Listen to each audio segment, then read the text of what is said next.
Welcome. This is the very first podcast of MuchinHutch. I'm Mary Hodson. I'm president of the Chamber of Commerce here in Hutchinson, Minnesota. MuchinHutch. Yes, we're going to hashtag MuchinHutch as much as we can. Did you see what I did there? I'm super excited for our very first guest. We are literally a week out of Water Carnival. We have the 77th Commodore of the Hutchinson Jaycees Water Carnival, Tess Heikes. Yay! Thank you so much for being here and taking the time out. I know you're super busy. Yes, thank you so much for having me. Yeah, it's absolutely. a lot of fun. So since this is the first run, we're just going to go at it and have a little bit of fun and talk and reminisce about Water Carnival and all it's meant to Hutchinson. Excellent. 77 years. Like, what makes the Water Carnival so successful for 77 years? Well, I think it's, first of all, it's like the community. It's bringing everybody together, and it's such a wonderful time. Summer, you're excited for summer, and it gets in your blood, and it's just, you never want to let it go. You know, even when your time is kind of coming to an end, and then you watch everybody who's kind of passed come back, and they're excited for it too. And I think that's just how it keeps going. You know. So since it started, there's only been 3 years that it wasn't held. Mm-hmm, correct. And that was during the World War II, correct? Yes. And so those were times where it was more difficult. There was probably some budgeting issues. People, there weren't a lot of people around because everybody was off to war, and then everybody else was filling in the blanks. 77 years. 77 years. Obviously, we got something right. Right? Yeah. Yeah. I mean, you're right. It's always such a special time, and it does seem to kind of reinvigorate people about the community and the collective and collaborative nature that we have here. Mm-hmm. So tell us, Tess, how did you get started with Water Carnival? What's your journey? Well, my good friend Casey Thomas, we actually went to high school together in Minnetonka. And lo and behold, we end up living next door to each other in Hutchinson, Minnesota. And we were sitting around one day thinking, yes, we've got great friends, a great family, but like, what can we do to get to know people more locally? And, our husbands worked in the community or had, like with Keith, he'd lived here most of his life. And so, they're kind of ingrained already. And so it was like, well, let's check some things out. And we checked out Jaycees and thought, well, this is fun. It's kind of people close to your age and, we've got kids and fun things like that. And so we just thought, well, let's join. And then, of course, when you join Jaycees, you're always offered the opportunity to join Water Carnival Committee. And so we did that too. We just kind of jumped head in and never looked back. I would say some of my very best friends that I've met in my lifetime, and I've had great friends over the course of my lifetime, have been through Water Carnival, through Hutchinson Jaycees, in Hutchinson, Minnesota. So I did not know that you guys knew each other previously. Yeah. That is so cool. I know, it was wild when we found out that they were Keith's next door neighbors. So, yeah. That's awesome. And good friends too. You just lose Right. touch over the years. Sure. Vince also went to high school with us, graduated 95, 96, 97. And so it was really fun to kind of reignite that friendship. Sure. And then again, kind of like meet new friends too, and kind of have that little history with us. And it was super fun. So Yeah. you kind of touched on it. So let's dig a little bit deeper into the Hutchinson Jaycees versus the Hutchinson Jaycees Water Carnival. Yeah. Because technically they're separate entities. Correct. So Jaycees, Hutchinson Jaycees, is part of, the Minnesota State Jaycees, which is, more of, it's a national thing. So, many cities, towns have their own Jaycee clubs, and it's, it's a 501c4, so it's a social club, but you still, are raising money for local things. And for Hutchinson, it's local youth programs and things like that. The Water Carnival Committee is put on by the Jaycees, but you do not have to be a Jaycee to be on the Water Carnival Committee. Ding, ding, ding, ding, ding, Yeah. ding, ding. That's the part that I didn't ever know until I got involved with the pageant, is that you do not have to be on the Jaycees or fit their age Right. requirements to be part of Water Carnival. That so is let's correct. talk about that. Yeah, and just because you're on Water Carnival Committee does not mean you have to be on the Jaycee committee, you know. So if you're not not down for being on 2 separate committees, with different commitments, you're welcome to be part of one or the other. But Water Carnival, again, is for all ages. And I mean, this year it's really fun because we've got some that are, under 21 that are some past candidates and past royalty coming on. My son Peyton, he's 19. He's on the posse crew. That's awesome. Kind of helping volunteer for different events and stuff. But if you are looking to be part of something fun, especially a town festival, there is no reason why you can't join the Water Carnival committee, and get to know the same people, and it's a lot of fun. So let's talk about some of the opportunities on the Water Carnival committee. I mean, we might as well recruit while we're at it. Right. So let's talk about some of the different things that happen through that committee. Right. So, when I first started, I started on what we call the posse, and that's kind of the volunteer group that's there to kind of like the helping hands. So when we are decorating for pageant, or we're there helping check people in for the run or things like that, those people are, kind of week of workers, that are signing up to come be here at this time to help put things on. So they may not be the chair or the vice chair of that event that, kind of helped plan it through the year, but they're there to kind of help make sure that it runs smoothly.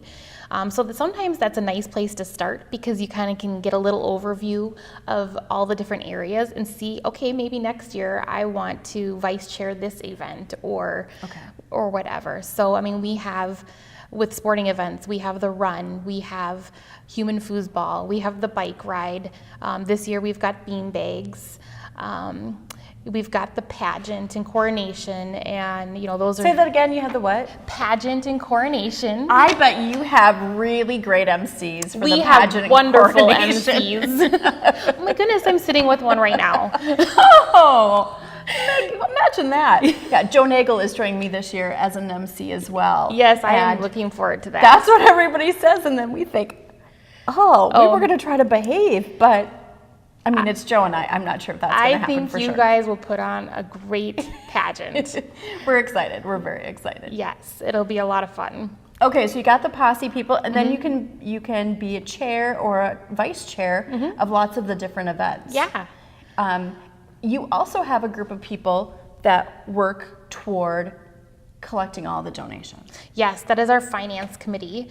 And so they kind of start working February, March to kind of go out to businesses and secure donations, whether they are service donations or monetary donations. It takes a lot of money to put on Water Carnival, and I think people don't always realize that. We pay to rent the high school. Yeah. We pay for bands, or to put on a parade. We pay for permits, meals, and you name it. It's a lot of times it's having to be paid for, again, unless it's a service donation, which fortunately we have a lot of very gracious and giving businesses in town that if they're not giving cash, they give service donations, which are wonderful because they help us get through a lot of it. So let's talk. I mean, we talked about the pageant, but we wouldn't have a pageant if there weren't 8 beautiful young women who are smart and talented running for the crown of Miss Hutchinson and Princess. Yes. So let's talk about that process a little bit and what it takes, because these young ladies are taken such good care of during the week. It always astounds me. The first year I was able to be an MC, I was blown away by how caring and thoughtful queen moms like yourself, you've been a queen mom, and all of the committee to take care of these young ladies who all could potentially represent Hutchinson after that week. Yeah, well, it's very exciting for them. And I think for me, when I was a queen mom, like, you put yourself in their shoes at 18, 19, 20 years old, like, to get up on stage in front of everybody and do a talent, and they're so poised and brilliant, and you just want to support them the best way you can, because I would, I mean, your psyches are fragile at that age too. You don't want anybody crushing your soul. I'm just saying our psyches are fragile at an older age too. True, right? True. So, again, you just kind of look at them like, extra little kids of your own, and and you just... Well, they don't have to carry anything. They don't have to bring anything. Moms have got that taken care of. You don't have to worry about this, that, or the other thing that, you don't need your lip gloss because somebody's got it for you. Yeah. And the escorts do such a great job too of Yeah. taking care of them, because I see them backstage, right? There's so much Yep. that you see. They're holding on to lipstick and tissues, and they know the cues, and they're kind of reminding their candidate, like, okay, they're going to say this, and you're going to move this way, and I'll have a tissue behind my back if you need it. I mean, it really is just like Yeah. a well-oiled machine. And Yeah. There's so much work and effort that goes into that, though, because you're working with the escorts and you're training them, and then there's the practice for the pageant and for the coronation. But really what people see from the front end is just this, like you said, this well-oiled machine that just makes it look super easy. But what people don't see is the back side of that, the queen moms. Like I remember queen moms, you know, getting in the van and they're already asking questions as they're going out. And the fishbowl questions, one of my favorite parts, but not for the girls. no. These young ladies do not care for the fishbowl. I'm even nervous coming here not sharing what all the questions are, you know? I mean, so, you know, you're always worried about that question that gets Right. asked, and everybody's mouth drops like, oh boy. Didn't see that one coming. So, the Queen Moms are so awesome. I just want to touch on that too, AKA the royalty coordinators. But they take care of them kind of from start to finish of this whole process. When they get their names and their email addresses, they're in contact with them about what to expect and how to, what to wear for different events, or, when your family should be there, and, what they can carry for you so you don't have to worry about anything else, then all the way through the pageant and dress changes and watching them backstage. So I always have this eagle eye view, right? I get to kind of see the audience. I mean, I get to hear the audience. I don't usually get to see them so much because of the lights. And then I've got a candidate here, especially during questions. And then at the high school, there is a direct line of sight for me out to the hallway. And that's where I always see queen moms or royal coordinators. And I remember one year, one of the questions, and one poor queen mom was like, I could literally see her go, oh my gosh, we didn't prepare for that one. Because they're living it with them, and they really do become a parent-like figure to them. They want them to do well as well, because it's entertainment as well. Yeah. We always tell people, this is also, it's a pageant, but it's also a show for people to come and enjoy. Yeah.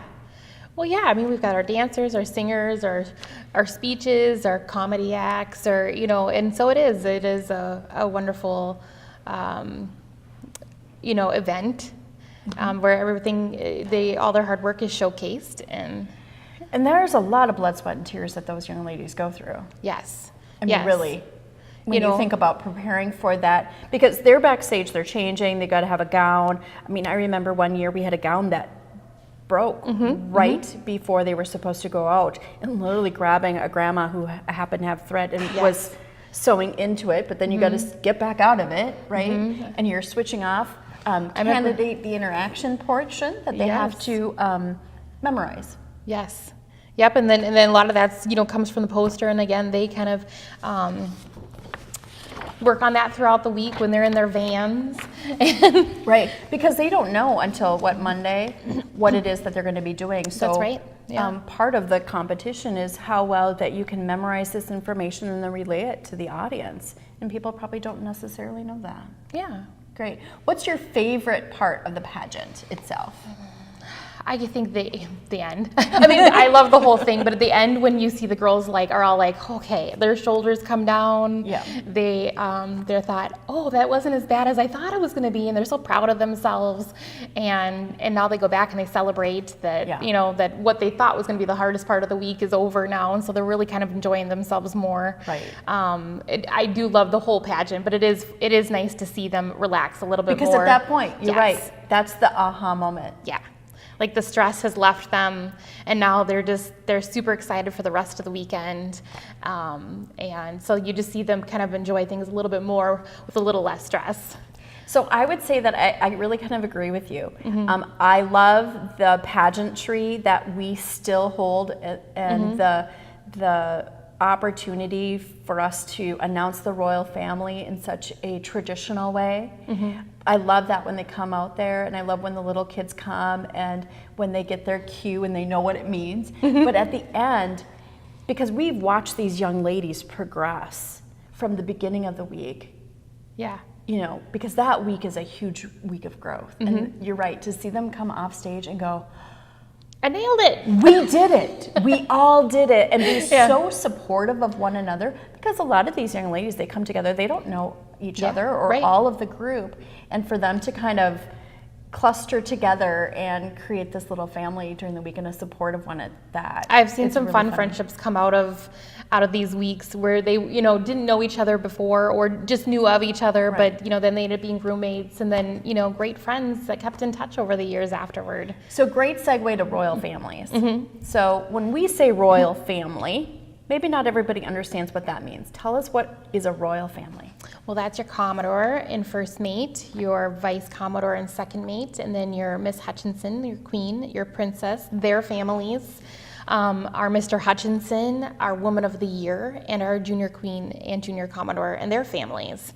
So it really is a big royal family. Right. You know, you get together for parades through the summer, you have potlucks at your house, you know, you like to go catch baseball games or dance recitals or hear about things throughout the year that's going on with them.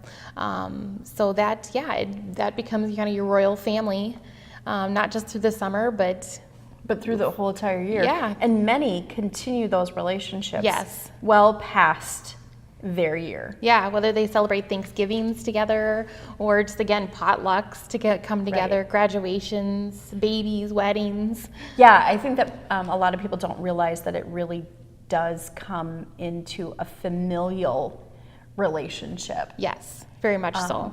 And it's been a joy to watch, because I've had the privilege of knowing some of our royalty, and to watch them as they've continued in life, and people show up for weddings and people show up for babies and things like that. Yes. I just wish that everybody in Hutchinson knew that's what this is like. It's not just a crown. It's not just a title. It's not just a week. Yeah. Yeah. So what happens with our princess and our queen later on? They continue to represent Hutchinson later on. Let's talk so about our that. Miss Hutchinson is allowed the opportunity to run in the Queen of the Lakes pageant with Minneapolis Aquatennial, and so she is given that invitation at coronation. So this year, Erin Westland will run for Queen of the Lakes down in Minneapolis in July. And then our princess gets the opportunity to go to St. Paul Winter Carnival and represent Hutchinson in January. February time is usually when that runs. And, you know, we take them down on Thursday. She comes home on Sunday, and they get to meet, you know, other royalty from around the state that have come to represent their communities, and they have a wonderful time themselves. So, so it's fun that we allow them each an opportunity to represent Hutchinson outside, you know, of our normal parades and things like that, and they get to know other royalty from all around the state, and it's a good time for them. So Friday, of course, in my world, in my little tiny box of Water Carnival, is a big day, but Saturday is a huge day. Yes. Right? You've got all these things going on. Yeah. Let's just talk about some of those activities and where they're going to be. Is everything down at the river this year? Yes, everything is down at the river this year.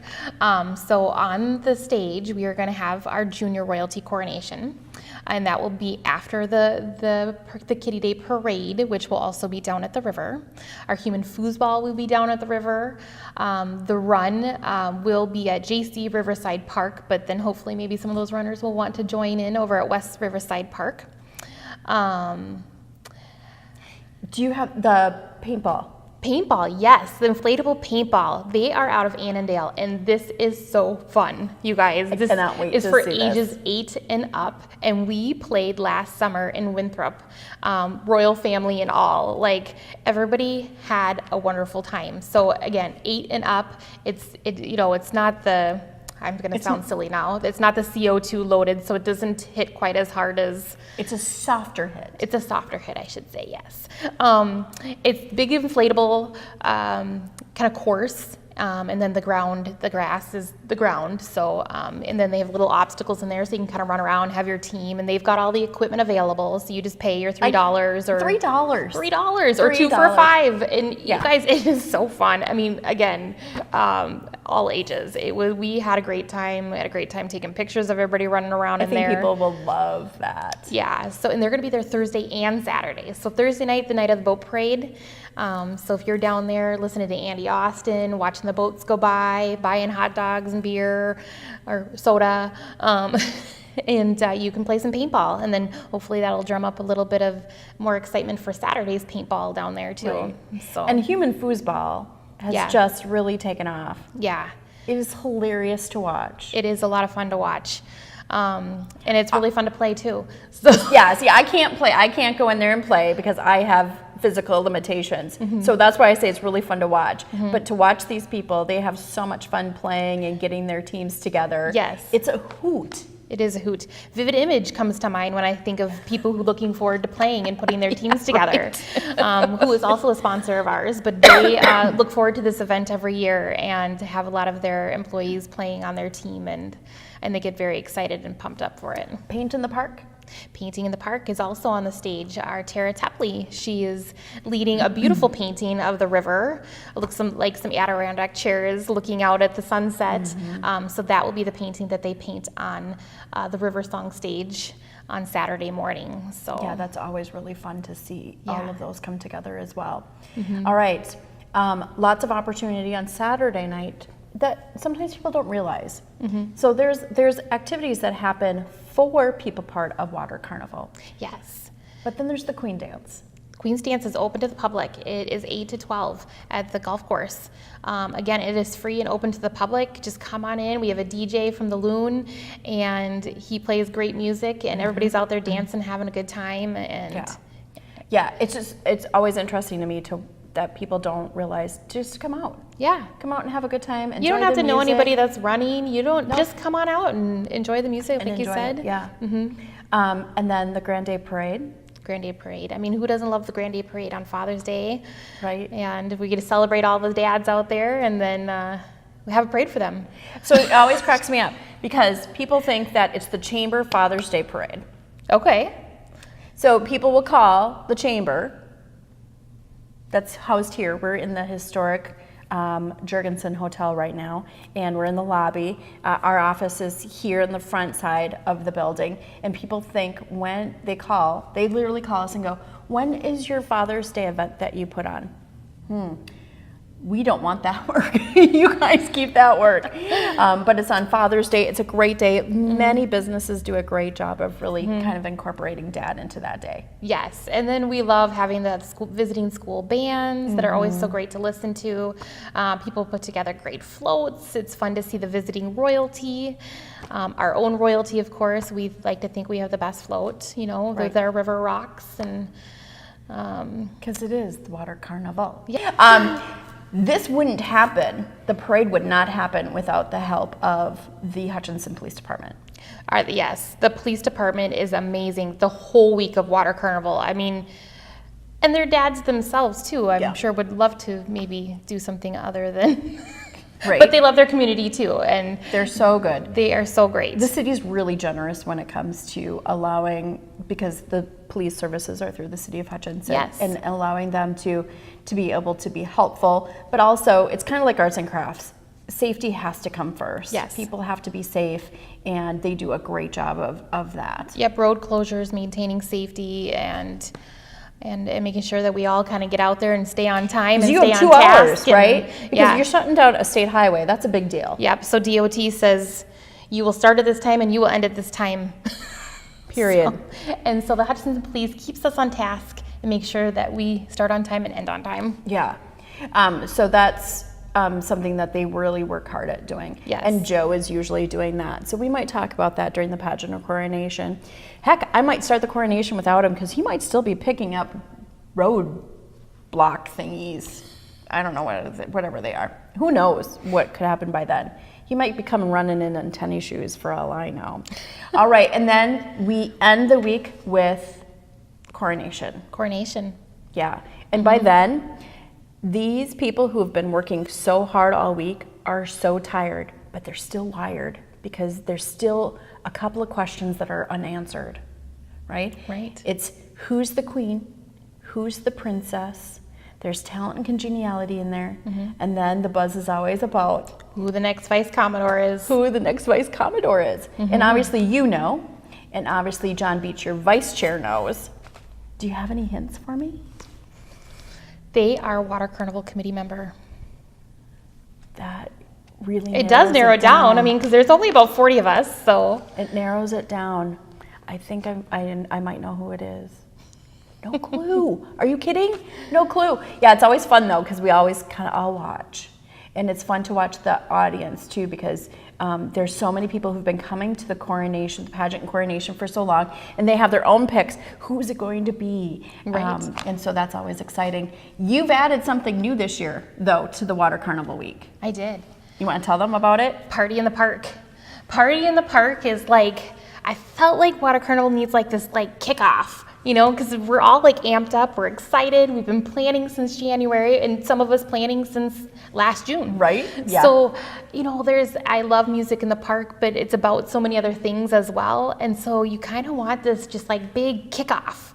And so for me, that is Party in the Park this year. It is happening in Library Square Park. It's happening on Saturday, June 8th. It is from 3 to 11. 3 to 7 is kind of more family friendly with some bounce houses, some face painting, some yard games. And the 7 to 11 we're gonna have a band. They're called Music Junkies, kind of rock and cover band. I think they sound fun. And so will there be food, beverage? So our mayor is having a pulled pork competition. So there'll be some other gentlemen that are participating in that. And so you will have opportunity to buy the samples and vote, or fun. also buy a sandwich. So I'm really excited about that too. That's fun. And then Buffalo Wild Wings is going to be there selling beverages. So they, alcoholic, non-alcoholic beverages all day. So When we said we were in the lobby of the hotel, we meant it. Other people work here and have other jobs to do. So if you're listening to that going, what is going on in the background? Mail has to be delivered. This is live, people. So it's great. Yes. I'm super excited about that. I think you're right, Yeah. to have that kind of that pop of Yeah. here we go. Yeah. You've also now extended it to 10 days. Well, you know, I mean, if you love Water Carnival, you want it to last longer. Well, I hope that I hope it goes over well, and we'll see. I mean, we started on I should say, I had a really grand vision for like a whole block party with a big street dance. Because sometimes my visions can be rather large. Really big. And then my husband, who is so awesome and a little more responsible than I am, and my friend Joe Nagel, they said, okay, Tess, we want to help you like bring this excitement and thought to fruition, but we're gonna need to cone down a little bit. So that is where Party in the Park began, or was coned down from kind of a block party, street dance. So we'll see kind of how it goes over to see if this is something that will continue or I'm excited. will I think die it's with great. me. I don't know. So 77 years, which will end on Father's Day for you, really. Yeah, this whole year. Yeah. What do you hope your legacy will be? I don't know. That's a good question. That's like a fishbowl question. Right? I don't know. I mean, I'm one of 77 right now, and I just want people to come out and have a good time. I don't personally feel like I need to be remembered for anything special. I just want a successful Water Carnival. I want everybody to have a good time, and hope that my family enjoyed this process going through it with me. I guess that's all I can ask for. That is the badge of a true volunteer who really isn't about them, it's about everybody else. You're a leader. You're a great leader. I don't know about that. It's been so fun. Any last thoughts that you want to share with everybody before we sign off of our first podcast? Well, I would say if you have any in with weather gods, we're looking for great weather for 10 days. Yeah. 10 days. It's gotta hit the range. Yes, exactly. Well, it can rain on Wednesday. Sure, it can rain on Wednesday, yep. And it can rain after fireworks on Sunday. That's totally fine. I'm not really picky.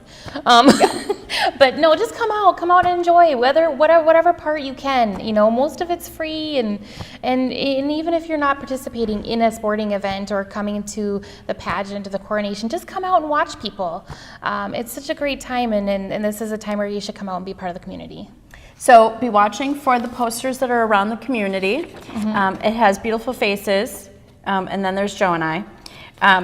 That has all the things listed. Also, you'll have the flyer that will be in the newspaper coming out. Yes. That'll be out there. And then you can go to the website and Facebook page. Yeah, watercarnival.org. You should find all of the updated information. Our Facebook has had a lot of fun memories things, but we will also have updates on there as well through the week of Water Carnival. And then if you see this poster around town, this means that business donated to Water Carnival. And I wanted to thank them so much for everything they do. Again, whether it's a service donation, whether it's a monetary donation. So if you see this up there in their window, they have volunteered, or they've been part of Water Carnival, helping make sure that it goes smoothly and is put on well. And so anyway, just thank them for being a wonderful part of the community. Buttons, don't forget to get your Water Carnival button. It's a $3 donation. Prices have not gone up in years and years and years, but it helps fund things. Plus, you get into coronation free. And if you've got that button and you find the medallion, you can win $500. Yeah. What would you do with $500? I can think of a lot of things. I can think of a couple of things that would be on I the think top I'm of my disqualified from searching this year, but yeah. So be looking for those hints as well, because those will be posted through the leader. We always post them at the chamber. We'll have them on the door. We will not answer your questions about the parks, but we're happy to hand you a map of the city with all the parks in it. Tess, thank you so much. Thank you very much. What a pleasure. What a great way for me to start my week with you right here. Well, thank you. A little shout out to Adam back there behind the camera as well. This has been the very first podcast of MuchinHutch. I hope that you've enjoyed it. Whether you're watching or you're listening, I hope that you will join us again. I'm Mary Hodson for the Hutchinson Chamber with my guest Tess Heikes, 77th Commodore of the Hutchinson Water Carnival.